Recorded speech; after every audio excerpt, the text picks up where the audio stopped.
Simple city of प्रोकारिया। ये प्रोकैरिया शहर है, एक प्राचीन एकल कक्षीय दुनिया। यहाँ कोई बड़ा गुंबददार केंद्रक नहीं है। सारा काम खुले गाढ़े साइटोप्लाज्म में होता है। अंश एक छोटा फुर्तीला राइबोसोम सब यूनिट 30S आजादी से घूम रहा था।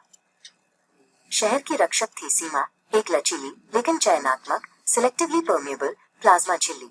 सीमा के बाहर एक मोटी कोशिका भित्ति और कभी कभी एक चिपचिपी कैप्सूल ग्लाइकोकेलिक्स भी थी जो शहर को बाहरी दुनिया के खतरों से बचाती थी। अंश को एक नया निर्माण कार्य शुरू करने का निर्देश मिला। उसका लक्ष्य था वृत्ता, शहर का मुख्य ब्लूप्रिंट।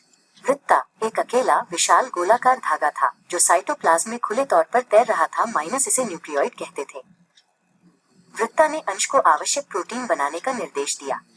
जल्दी करो अंश, हमें नए एंजाइम चाहिए।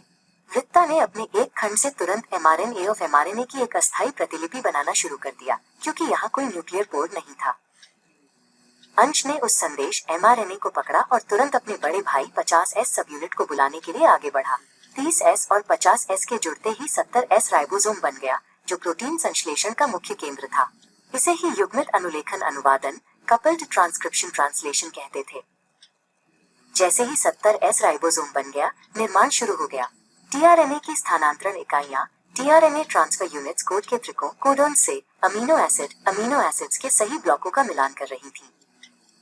इस बीच शहर के एक महत्वपूर्ण हिस्से संचालक ने ऊर्जा और विभाजन का काम संभाला। संचालक सीमा प्लाज्मा झिल्ली का एक आंतरिक मोड़ था, माइनस मेसोसोम। यह श्वसन रेस्पिरेशन के लिए सतह प्रदान करता था। संचालक ने यह भी सुनिश्चित किया कि जब वृत्ता डीएनए की नकल रेप्लिकेशन हो तो नई प्रतियां विभाजन के लिए तैयार रहें, क्योंकि संचालक ही वृत्ता के डीएनए को अपने से जोड़कर रखता था।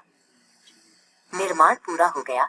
प्रोटीन की लंबी श्रृंखला मुड़कर फोल्डिंग एक कार्यात्मक एंजाइम बन गई। इस प्रोटीन को किसी और पैकिंग या संशोधन की आवश्यकता नहीं थी, माइनस ये साइटोप्लाज्म में अपने गंतव्य के लिए तुरंत तैयार था। प्रोकैरिया की दुनिया तेज और कुशल थी। वृत्ता का सरल कोड, अंश की गति और संचालक की बहुमुखी शक्ति ने मिलकर इस प्राचीन और लचीले शहर को जीवन और अस्तित्व दिया, माइनस जीवन की सबसे पुरानी और सबसे सफल नींव।